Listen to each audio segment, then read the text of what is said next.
Good morning, and welcome to Redeemer Lutheran Church. I'm Pastor Gary Lode-Holt. Remember, you are dust, and to dust you shall return. Those are the words that are said to us as ashes are put on our foreheads on Ash Wednesday.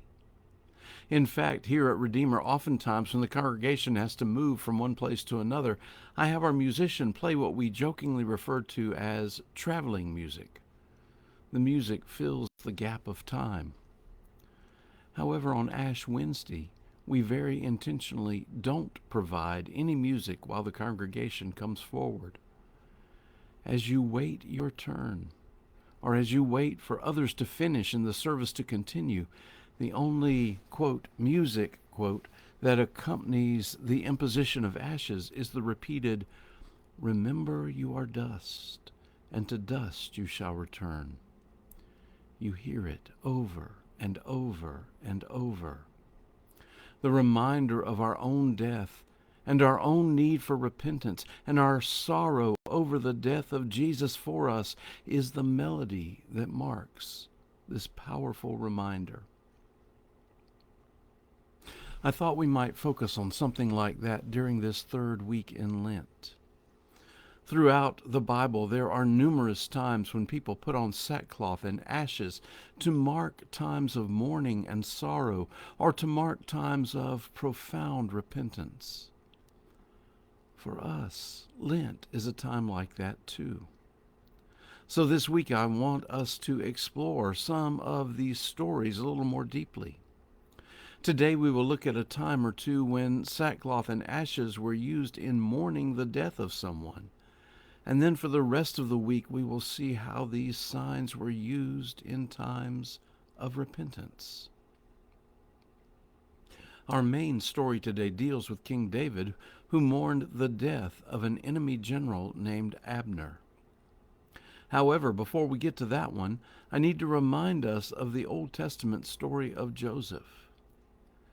You may remember that Joseph was the youngest of 12 brothers, and Joseph was his father's favorite.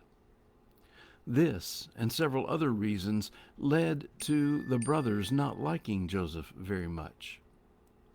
One day, as they were in the fields and Joseph had been sent to check on them, the brothers decided to kill Joseph and be done with this pesky troublemaker. About that time, a caravan headed for Egypt passed by, and instead the brothers sold Joseph into slavery, getting rid of their problem and adding some money into their pockets to boot. They told their father Jacob that Joseph had been killed by a wild animal. That's when, for the first time in the Bible, it mentions that Jacob put on sackcloth as he mourned. In fact, it says he put sackcloth on his loins. Now, sackcloth is a very rough, scratchy cloth, somewhat akin to burlap in our day, but not broken in smooth burlap, but a stiff and irritating fabric. Of all places to wear it, one's loins might be the last place you wanted to put it. The irritating fabric was an outward sign of Jacob's inward distress over the death of his son. And after that, whenever anyone wanted to mourn someone dear to them, they would tear their clothes and put on sackcloth and sometimes ashes. King David did that when Abner was killed.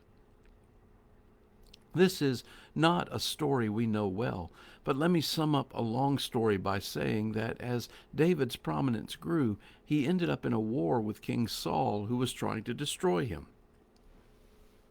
It's a long, protracted war where Saul pursues David, but David refuses to strike a blow against Saul. The detail you need to know is that a man named Abner was the general of Saul's army. Battles between the two sides raged, and in one of them David's forces were victorious, and Abner fled. A man named Asahel pursued Abner, and despite Abner begging Asahel not to engage in personal battle with him, Asahel wouldn't be deterred. So Abner fought and killed Asahel that day. And the thing was, Asahel was the brother of Joab, who was the general of King David's army. Later on, Abner changed his mind and offered his support to David rather than to Saul. He went to David and made peace, and David allowed him to leave free and clear. David's chief enemy had become his friend. However, that didn't go over well with Joab. Joab had lost many soldiers in battle against Abner, and what's more, Abner had killed his brother. So without David knowing anything about it, Joab sent messengers to bring Abner back, took him aside as if to speak with him privately about something, and then stabbed him through. When King David did learn of Joab's treachery, he mourned greatly. He tore his clothes and put on sackcloth and followed the bier that carried Abner in the funeral procession. He wept for Abner and led the people in lamentation, and all the people knew that Abner's death was not David's fault. Sackcloth and ashes are an outward sign of mourning.